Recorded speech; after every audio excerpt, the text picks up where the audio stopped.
Well, I think it does seem like we're headed into a recession here in 2023. The magnitude of that recession is debatable, but I think it's at least a light to moderate recession. Potentially, it's on the order of 2009. So I think it's wise to kind of like prepare for the worst, hope for the best, prepare for the worst. Don't get too adventurous. Like, watch out for margin debt. I would really advise people to not have margin debt in a volatile stock market. And, from a cash standpoint, keep powder dry. You can get some pretty extreme things happening in a down market. Like Brett Johnson, who was the CFO of SpaceX, was at Broadcom in 2000.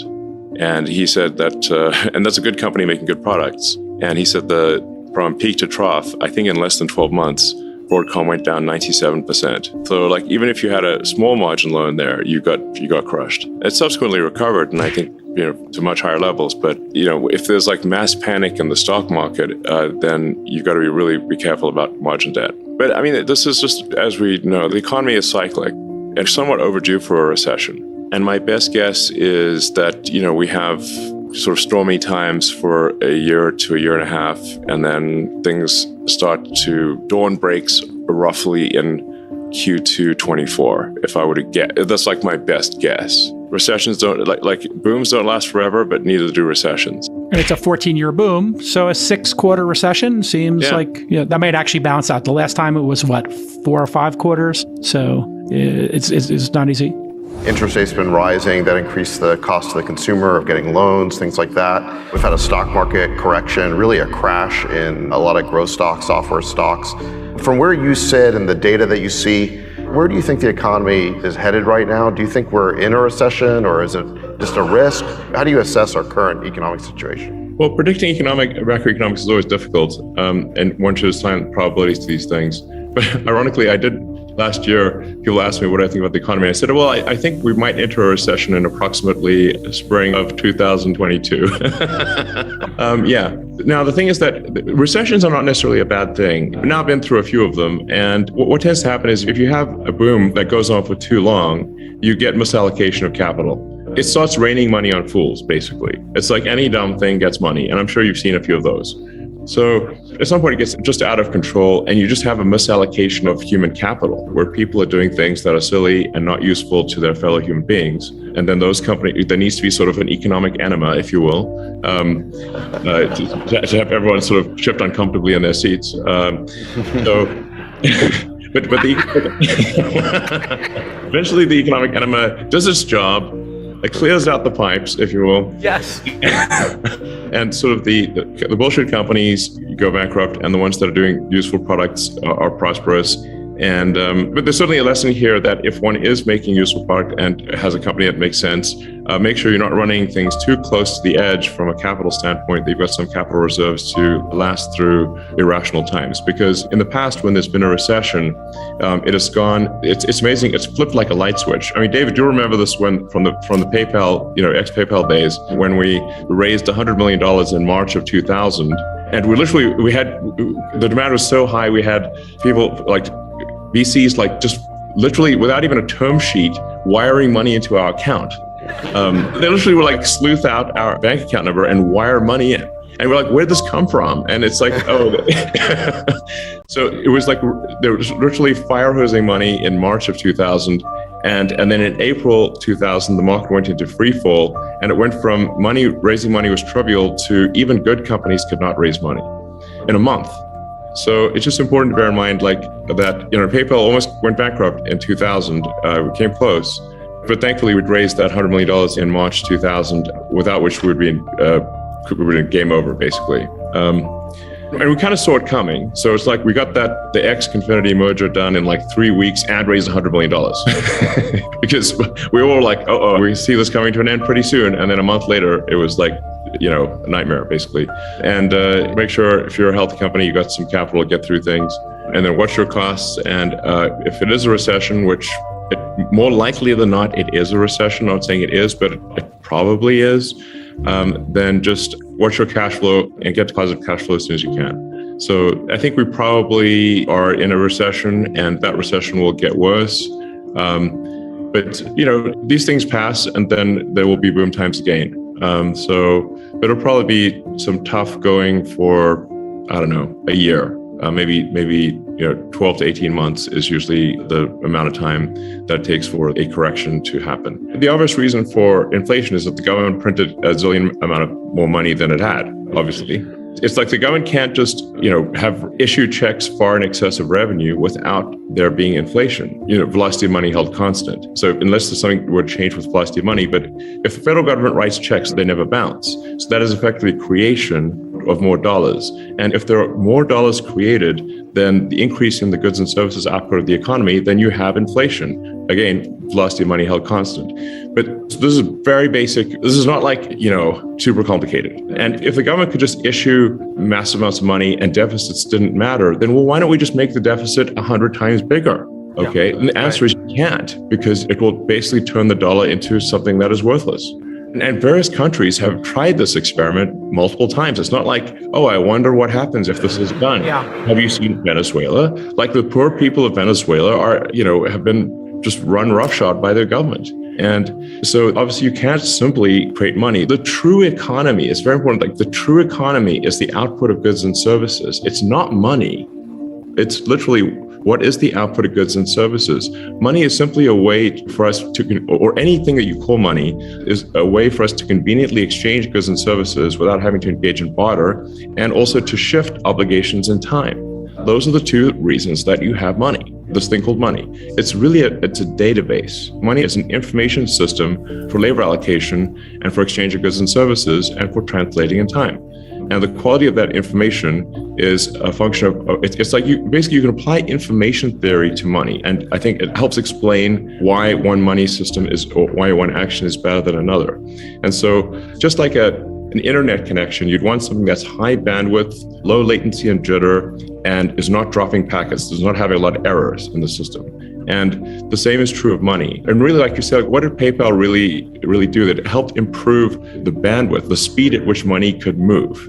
Instead of mailing checks back and forth, which amazingly, that was what people did in 2000, you could now do real-time exchange of money, and now you could ship your goods immediately instead of mailing a check and waiting for the bank to clear the check. So the ultimate thing that with PayPal, if it sort of was in the X.com, less sort of niche payments and more sort of broad financial, would be to simply disintermediate all the heterogeneous COBOL databases out there running on mainframes doing batch processing, and have a single real-time system that was secure and not batch processing. So it would just be, from an information standpoint, more efficient. And eventually all the batch processing COBOL mainframes operated by the banks would cease to exist. I sure hope we don't need a war. There will be certainly, an economic competition that I think will blow people away when they realize just how competitive they have to be competitive with companies in China. It's very difficult. Tesla is competitive because we have an awesome team in China. Tesla is sort of pretty far out there in terms of work ethic anywhere in the world. So the Tesla work ethic in the US, I think, is substantially greater than any other car company or any large manufacturing company that I'm aware of. Look, I think the point of a company is to produce useful products and services for your fellow human beings. It is not, some political gathering place or a thing where that's the point of a company. So I'd say it's, politics and other stuff let's not lose sight of why companies should exist. I have been guiding our portfolio company CEOs to be at cash flow break even now or extend runway to Q1 2025. And they're 25. Yes, because Elon and I are kind of roughly in the same place we have been for a while, which is mid 24 is when the recession ends, and you need to give yourself 2 to 3 quarters of buffer so that you can go and raise around, which takes 1/4 to 2 quarters. And once you start to get escape velocity out of a recession, having money through end of Q1 2025, I think, is a minimum requirement. And, of the companies that I think were the most precariously positioned, there was 5 of them that got their acts together and really did it. But these are all CEOs of companies that, if I said them, you would know some of them. Yeah, I said Stan Druckenmiller. He, as you recall, last year, he predicted that inflation would be lasting. This was the spring of 2021 when transitory was the word of the day. This year, he predicted the bear market rally we had in July and August. And I remember back at the Kotu Summit in May, or around that time, he was interviewed, and he basically was saying that as soon as there was a bear market rally over the summer, that he would then put a short position on. I don't know if he actually did that, but he said he was going to do that. And then it turns out that the summer rally that we had was a dead cat bounce. So he was right about that. And now he is predicting a hard landing in 2023 with a deeper recession than many expect. So sadly, I suspect he may be right yet again. Friedberg, best investor for you, 2022. Same. I had Druckenmiller. I indicated that he's been doing interviews pretty much every quarter for the last 2 years, and he's been pounding the table, telling everyone what's going to happen, and it all happened. And he even told people the trades in mid-2021. He said he was short long-dated treasuries, and he was long commodities. And if you had put those two trades on at that time and held them to today, you would have made a fortune. And so I think he's extraordinary in his ability to kind of see macro in a way that others don't, but also to take extremely brave action with his portfolio. He's renowned for how big the bets are that he makes and how quickly he can change his mind when he's wrong and make another big bet and still get himself out of the hole. He's incredible. So I definitely give it to Stanley Druckenmiller this year. On a dollar basis, the biggest business loser of this year was big tech. And I think that you saw three things happen, which I think are important for the future. The first was it was the most crowded trade, both by professional money managers as well as retail. And that fever finally broke in the second half of this year. And now going into these last few weeks, you're seeing a lot of panicked selling to cover losses and other things. So I think that number one, that happened.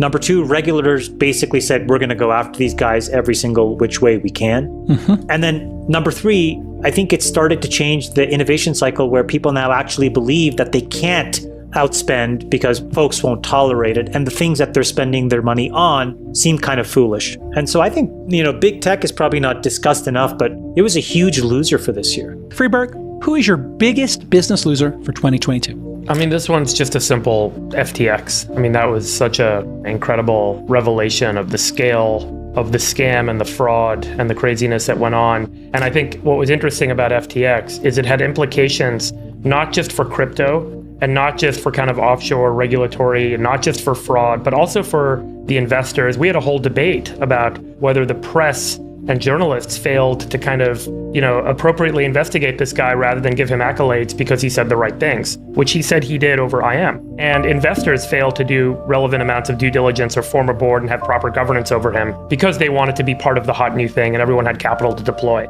And I think what was interesting about the FTX failure is it wasn't just a failure due to fraud, but it revealed so many parts of kind of, systemic laziness and systemic kind of blind eye and systemic bias that allowed and enabled this to happen. It was really a revealing kind of failure. And that's why I kind of gave it the award. Mr. David Sachs, who is your biggest business loser of 2022? Well, you kind of mentioned this. I picked Bob Chapek, who's the former Disney CEO. He was Iger's handpicked successor 3 years ago. Then the pandemic hit, which shut down the theme parks. But then I think the big mistake was allowing himself to be mau-mau by woke employees into picking a fight with DeSantis over the so-called Don't Say Gay bill. That caused DeSantis to retaliate by threatening the special privileges that Disney enjoys in the state. And then he had Iger undermining him behind the scenes. This was revealed, I think it was in a Wall Street Journal story, that he was grousing to insiders that Chapek was not soliciting his advice and he was undermining confidence in him with the board. And recently Chapek was forced out and Iger was put back in charge. Fantastic choice for the biggest loser. The Fed trying to play catch up is the worst trend for me, oversteering into the crash. What do you got, Chamath, for the worst trend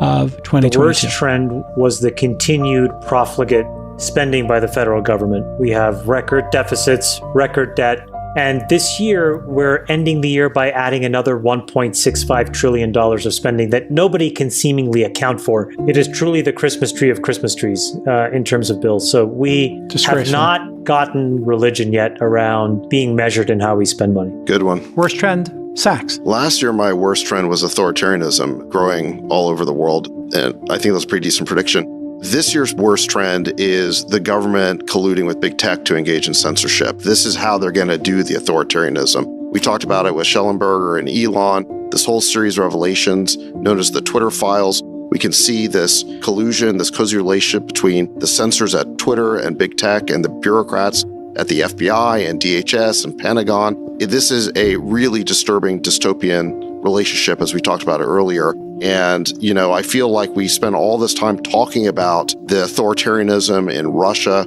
and China. We seem to be obsessed with combating that and going to war with that. But we don't spend enough time talking about this growing authoritarianism at home. The media doesn't seem to want to report Well on the said. Twitter files at all. Let's focus on stopping authoritarianism here. Well said. Friedberg, what's your worst trend of My the worst year? trend for 2022 is what I would call interest rate mania. And I think that this is the mania that we've been caught up in on this show, that other people on our thread, people in the business community and the investing community, where everyone's obsession with did the Fed act soon enough or late enough, and that interest rates ultimately drive success or failure with building businesses and making good investments. All right. And the truth is, when interest rates go the wrong way, good investments can kind of strengthen their way, can make their way through those environments. Bad investments cannot. Good businesses can make their way through and bad investments cannot. And so I think our mania around the fact that interest rates and the Fed ultimately drove bad outcomes in businesses and investments is a flawed kind of assertion. And we all want to kind of get back to the drunken days where, a low interest rate environment enables us all to be successful and wealthy. And I think that that's kind of changed. So I think it's time for us to get away from the interest rate mania and focus more on solid investing and solid business. Hello, dear friends. The Investing Quotes channel brings you the insights and strategies of the brightest minds in the world of finance. To join this exciting journey, subscribe to our channel, like our videos, and share your comments. Let's grow together. Let's win together.